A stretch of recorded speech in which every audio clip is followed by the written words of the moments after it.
been a while since I had a woman speaker, so it's very exciting in that aspect. But tell me a little bit more about McCain Partners. So McCann Partners is an IT recruitment firm. We place talent, tech talent here in the Chicagoland area, and we support customers with a couple different lines of business. We do executive search, we do contract and contract to hire, we do project staffing and direct placement. Nice. Yeah. Yeah, can you tell me more on because I don't know any of those terms of what you just said. So let's say like someone like me, like that goes into your website and I wanted to be a part of it somehow, but I don't have a company, what can I do? Well, for the person that doesn't have a company, that's a little bit difficult because our whole job is to hire. We are like an outsourced arm to HR and IT to hire for their tech teams. Okay, yeah. So for someone like you that might not be hiring, that might not be the best place. If you are looking because you're looking for tech work, we can help you. Okay. And then the other thing that really sets my organization apart is I also co-founded an organization called ARA. And that stands for Attract, Retain, and Advance Women in Technology and Leadership. Oh, wow. So you could get involved with ARA. So sorry, Antra. yeah, I'm kidding. so there is an opportunity for us. That's part of what made me. There are a variety of factors that made me start my own company, but one of them was the desire to continue to lift women and lift organizations as they diversify their hiring in tech. If you are in tech, have touched tech, have been on the phone with tech, there's a lot of men in the industry. We've struggled for a really long time to have as many women as we should. There's a lot of inequity in that sense. So for me, McCann Partners was a platform not only to help companies grow, but also to work to diversify the profile of women in leadership and in technology. That's interesting.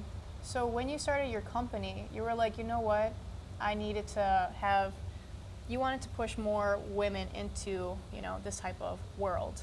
Like, I'll tell you a little bit of background. I used to be in like a broker's field. All men, all men, that was rough. And I felt so alone. And there was ups and downs. I loved it, it made me tougher. But man, it'd be nice if there was just another girl, another woman to kind of be like, hey, we got this. So what really made you kind of like think about more? Obviously you're a woman, but it's like to kind of do more. So interestingly, about probably 15 years ago, two friends, we met by happenstance, but we all work in or touch technology, got together for dinner.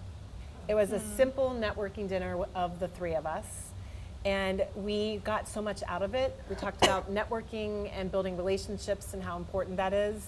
We realized that we each were working for, I'm trying to think at that point, two of us were working for other companies, and then one owned her own organization. But we started talking about all of the things that we were seeing when we were out calling on managers, what our clients were telling us their biggest pain points were, and a lot of that was around diversity. And so we had such a great dinner that we decided we should keep doing it, and we should bring a friend or a client or a mentee or whatever to the next dinner. And slowly over time, all of these years, the dinner has grown. We have one coming up in March. It'll be about 70 women. That's a director. Big dinner. That's a big check. It is. It's director level and above, all in technology or companies that touch technology. So it was a very organic process for me. I just started to see that there weren't enough of people like me out owning companies. There weren't enough on the teams, and it just felt like the right thing to do. And I also had these two great partners in crime that felt the same way, and we just, at the end of the day, we wanted to find a way to make a difference. Nice. And each of us were able to do it in the context of starting the dinner and then ARA, but also bringing that into our own organizations. That's amazing. Yeah, thank you. Yeah, can you tell me on like maybe one or two like people that really, got into ARA and was inspired, and you were like, you know what, you have a company, I want to push that. Is there anyone that kind of like you can think of? Yeah, so I'm going to flip the question just a little. So our goal with ARA, and certainly my goal as an entrepreneur and as an owner of a staffing organization and a recruitment firm, is to help people find their way into new jobs, help companies hire the talent they're looking for, and then also kind of be that matchmaker. And someone recently asked the question like this: what are the 2 or 3 stories that you are most proud of in your career when it comes to placing talent? And it took me, I had to think about it for a minute. Yeah. Interestingly enough, all 3 stories I wasn't paid for. They were just doing the right thing to help someone get a new job. And they were all ARA-related stories. The first was a woman who had been on maternity leave, decided to, after her second child, take some time off. She was well educated, great pedigree of consulting experience by a top firm, had been out of the workforce for 5 years and could not find a job. The barrier to entrance was that she hadn't worked in technology for 5 years. She had project and program management skills.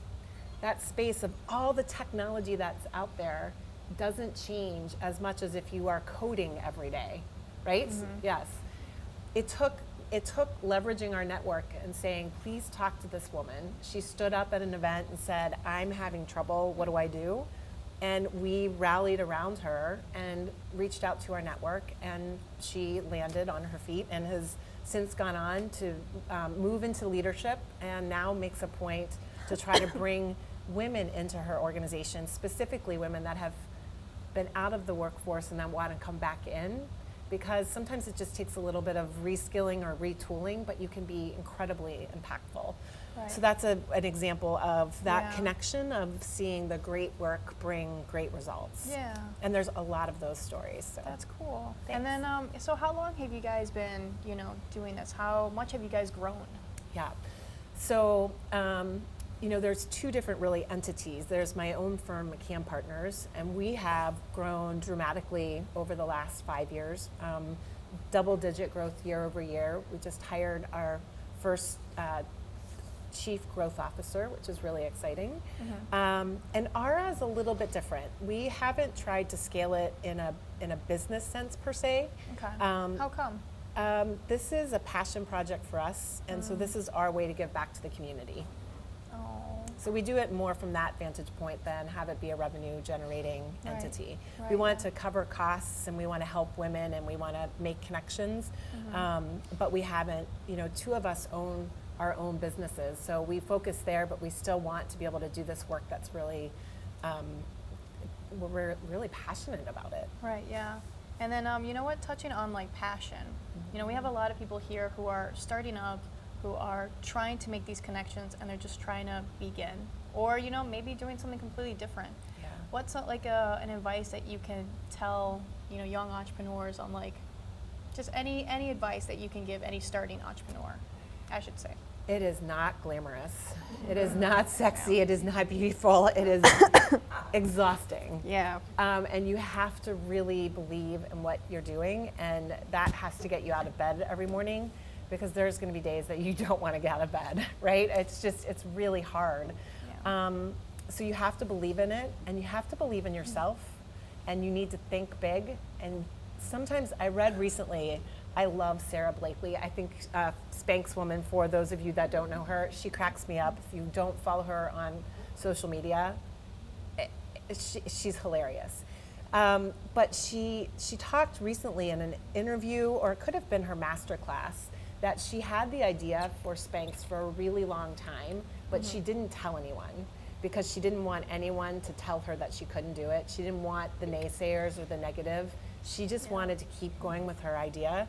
And that's hard, because as an entrepreneur and a business owner and as a person that works, no matter what you do, you need to bounce ideas off people sometimes, right? You need suggestions and advice.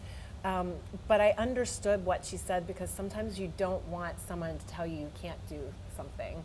And you know what? You might not be able to, right? It might not work out. Not every entrepreneur is successful with every venture. But that still doesn't mean you shouldn't try. You just need to try and really learn how to fail, and fail fast. And don't put yourself in a position to have someone tell you no. You have to be in charge of that. I know. I keep telling my mom that I'm still in school. And I'm not. Because like she's very Colombian. She's very like Hispanic. She's like, no, you do school. You need the degree. She's very hard in accent. And I'm like, I kept telling her, I'm like, I think I can do something crazy, but you're not gonna like it because it doesn't involve a degree. I just have to talk to a ton of people and see if I can network. She's like, no, you're crazy. I don't want that. You know what? It was just easier to be like, no, I'm still doing like really good. My class in geometry went well, you know, and but I just don't want anyone, not even my mom, to crush my dream. I wanted to push through. So yeah. It's true. Like you have to just really believe it. Like when I did the brokers and working with men, it was fun. It was cool. It was different. Yeah. But it wasn't like I wasn't waking up excited. It was cool to hustle. It was different. I liked it in that sense, but maybe not in that career. Well, I think it also, you can have a great idea as an entrepreneur, but not be able to deliver the whole idea. You then just have to get the right people around you to do the work, right? So I'll tell you, I would rather be home on my couch with a book, a glass of wine, and a fire than networking because I am an introvert. But I am the sole salesperson until the one that started on Monday, which means that I'm out and hustling. But sometimes when the weekend comes, you won't see me for the entire weekend because you'd have to take care of yourself so you can go back out and do it. Right. So I think it's self-awareness to know what you can bring to the table, when you need to ask for help, when you need to hire a CFO, when you need some help with accounting, when you need a marketing person, and figure those things out and have good self-awareness. No, it's so because true. I don't know how to do it all. Yeah, same. I was literally just telling my videographer, like, there was an idea, and I was like, I only have my connections. I have these YouTubers. I have very good photographers. I have amazing people who are just killing it. I don't know how to execute it. I have no idea. I don't know how to build that revenue. I'm like, that's where you come in, and that's where other teams and other people come in to bring this together. Absolutely.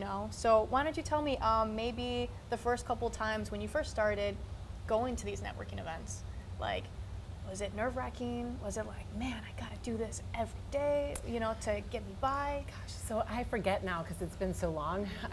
It's just like, it's like riding a bike. You just go and you do it. You don't think about it really. Yeah. And I will tell you, I have some friends that we oftentimes find ourselves at the same networking events, and we have to consciously walk in, say, okay, 5 minutes, catch up, okay, disperse, do not find one another again until the end of the event, or if you have to leave early to say goodbye, because it's easy to stay with the people you know, right? It's safe. Yeah. The reality is, safe is great, but it doesn't open up other doors. Sometimes you have to go outside your comfort zone and ask for help, right? Like we were talking, June and I were talking, or I said Jane, no, June. I said June, but it's Jane. We were talking about like banking. So for me, I have not taken on debt. I've not taken on a partner. So I grew probably more slowly than if I had done some of those things. But for me, it was the right decision. But I'll tell you, my banker is on speed dial because the only way I have been able to grow over the years is when I got a call from a law firm that said, we need a team of 5 for a project.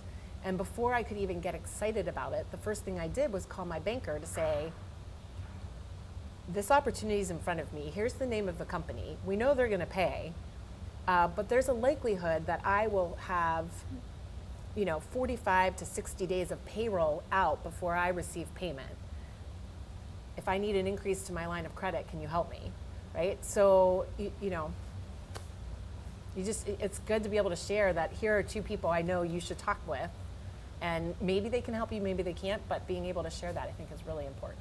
Yeah, like connections are everything. Absolutely. Like I have no idea where I would be without like all of my connections. Absolutely. And would you say that maybe using like social media like Instagram or LinkedIn or Facebook are beneficial, maybe to your company or maybe to like anyone? Yeah, I think it absolutely depends on what business you're in as to which tools you leverage. I troll Instagram and Facebook for relaxation and to catch up on what my friends and family and whomever celebrities that I like to follow are doing. They are not good tools for me from a business perspective. LinkedIn, I live and die by. We do a lot with Twitter for social media and articles and things like that. You have to know where your audience is to know what tools serve you best. Yeah. My audience is on LinkedIn and Twitter to some extent. Yeah. Yes, they might be on Facebook and Instagram, but not from a business perspective, from a personal perspective. Yeah, I'm gonna touch on that so my goal, because I work with this marketing agency, so I have to find and hunt down people that work in Walgreens, McDonald's, Harley Davidson. So I start with LinkedIn, right? They have thousands of connections. Oh man. But then I have to really do my due diligence, and then I find their Instagram. Guess what? They only have 200 followers. They only have 200, maybe 2 posts, but it's directly towards them. So my bread and butter, I love LinkedIn, truly do, but Instagram is a little bit sneaky sometimes. Same with Twitter, because a lot of people would have a big following on LinkedIn, or let's say Instagram, but maybe their LinkedIn's not that strong. And I actually told someone in here that you should have a platform everywhere, so people can just find you no matter what. Like for me, I'm JoJo from Chicago on every platform, even on YouTube, Instagram, LinkedIn, everywhere. You're gonna find me. So really, if you have to find that connection, look everywhere, post everywhere. Yeah. You know? I think there's 2 sides to that. I Yeah. think look everywhere, but if there is an ROI for where you spend your time and money and marketing dollars. That's true. And the likelihood of me procuring a client from Instagram is much lower than other places. So you just have to, again, I go back to, you have to know your audience. Yeah, It's that's great to get it out everywhere, and if you are in a different business perhaps than mine, right? I'm a B2B versus B2C. I think you have to understand those nuances and where people are going to be. If you have a business that's going to attract the individual and the business, then you might want it everywhere, right? Yeah. If getting social following messages out is going to help you bring people into your business or help you promote a product, you're selling a sweater or a scarf, and that's different than selling staffing and IT recruitment solutions to corporations. Right. Yeah. Like I'm selling myself. Absolutely. So that's like if that's what you do, if you're selling yourself, or like I'm in real estate, I'm in marketing, so it's like it's me. Boom, boom, boom, boom, boom. Yeah. For you, IT. And actually, you know what? Let's go into that. How do you reach out to people? Like, hey, I'm having this dinner. Come through. Hey, you're a woman. Come through. You know what I mean? Like, is it like through Eventbrite? Is it through? Yes, we leverage tools like Eventbrite for the invitations, but the way we're actually attracting people is very organic outreach, referrals, very much a referral-based organization. Yeah. My own business and Aura, it's solely, perfect example, VP at Here said, we invited her to the dinner recently, and she said, I am going to be there. I'd like to invite these 4 women, but they aren't at this location. They've never been here before, but they're director level and above. May I extend the invitation to them? And we're like, of course, because the idea is to continue to bring people together, right? Because I believe in the power of the universe, and I believe that sometimes the universe magically puts people together in a room because you're supposed to meet them to get a piece of information. And so we welcome that, right? Now, I know that is not something that a lot of people will embrace, but I really believe that's how it works. And so we welcome them that way.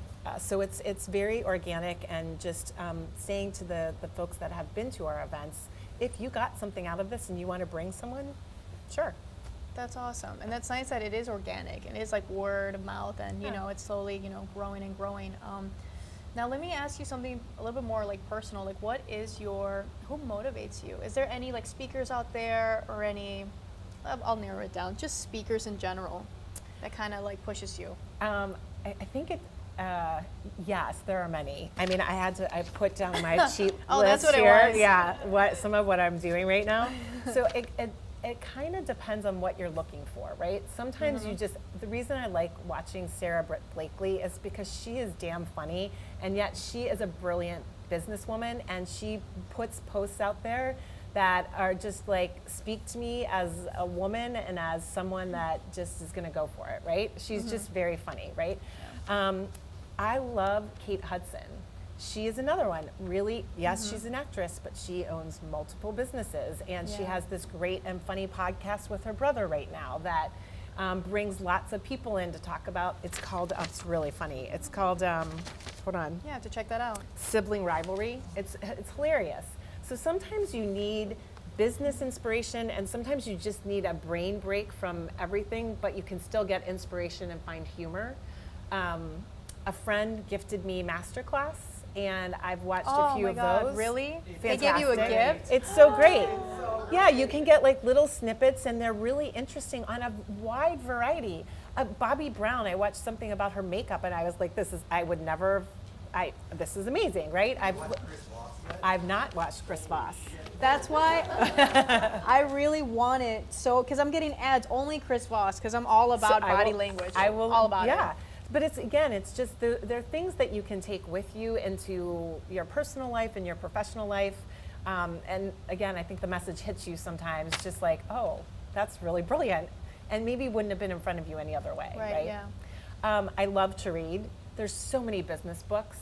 I don't know where to start sometimes. So I take recommendations, surely. And then I glomped on to Malcolm Gladwell, Adam Grant, and I can't remember the two other authors do a box 4 times a year. You can get it digitally or the real books. And I've gotten 2 books now, or 2 boxes now. It's called The Next Big Ideas Book Club. And they're reading materials. They have stuff on their website. So Can you repeat that one? it's called The Next Big Ideas Book Club. And it's great. You should have brought like more copies. I know. Be like, here you go, here you go, here you go. I have a crush on Simon Sinek, so I will read anything Simon Sinek writes. So those are some of the things that kind of That's good. help me. Yeah. And then I yeah. have to totally decompress and read like just a good juicy novel just to right, fill yeah. that part of me too. Yeah, it's interesting. Like I have like my Instagram feed, and right, it's like you'll have like people, and then the people that inspire you. So before, I used to, when Instagram first started, or LinkedIn, it was just a bunch of like good-looking people and models and models and models. My head, that wasn't healthy. I had to stop. I had to stop unfollowing. I was like, no, it's got to be something that's gonna motivate me. It's gonna be Gary Vee. It's gonna be Mark Cuban. It's gonna be those like hustlers, and it feels good. Someone just honest and like organic in my ears.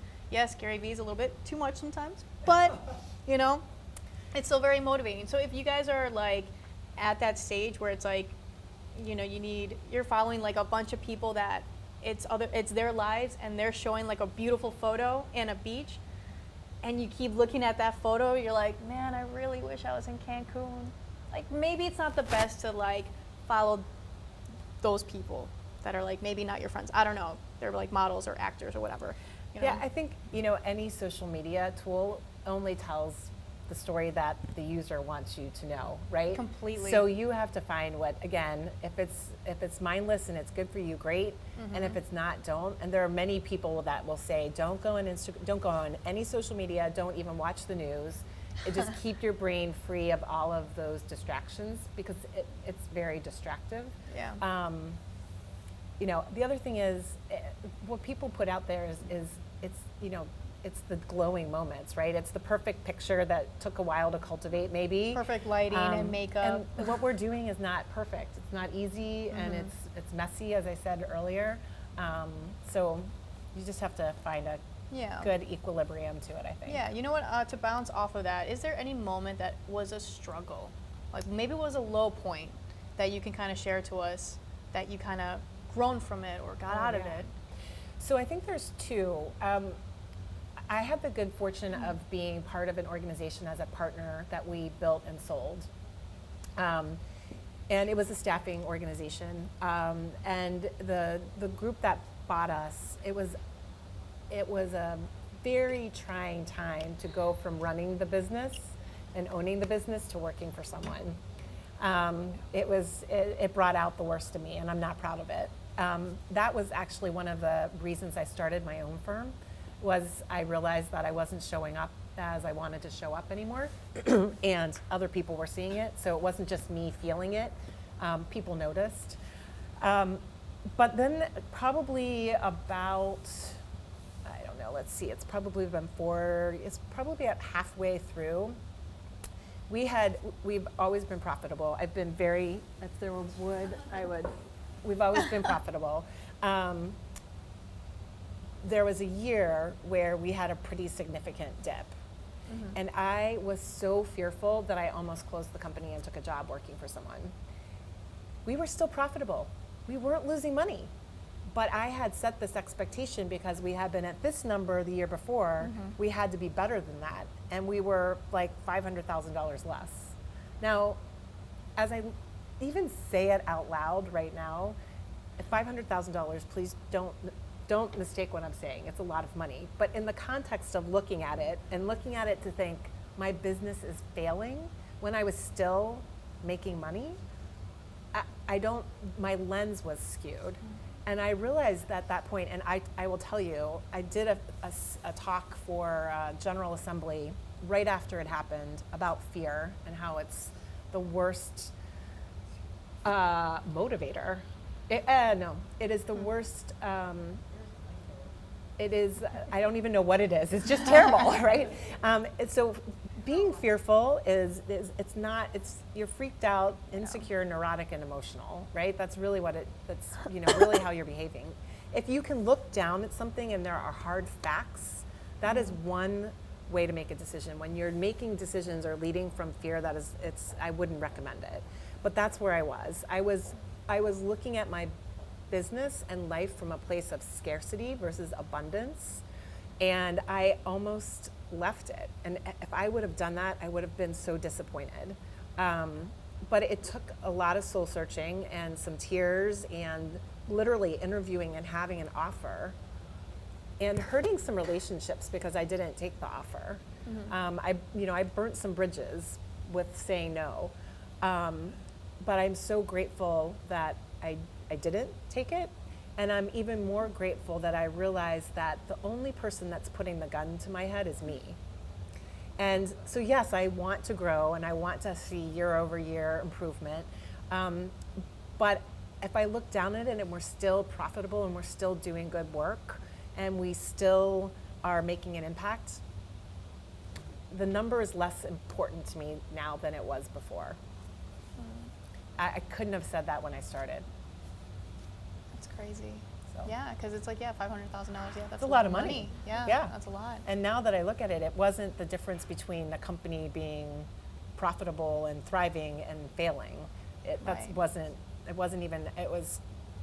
I noticed it because I put a goal for myself, mm-hmm. but anyone else would have looked at it. And the banker looked at it and he said, "Oh, yeah, you had a little blip last year. What happened?" Mm-hmm. Well, we lost this project. They lost. We had turnover here, and I could explain it, and you also then plan differently, right? So once you've gone through something like that, you think about it differently in terms of, is my pipeline diversified enough? Do I have mm-hmm. enough clients where, yes, these 3 might be our top 3, but we need to have 5 others that are going to help us so that if something happens to one of these, we feel it differently. What are we doing to make certain that the pipeline is full so mm-hmm. that if there's a glitch, because there's going to be a glitch again somewhere, that we are in a better position to deal with it without fear. Yeah. Well, thank you for sharing that. And just last question, and then we're going to do Q&A. So if you guys have any questions.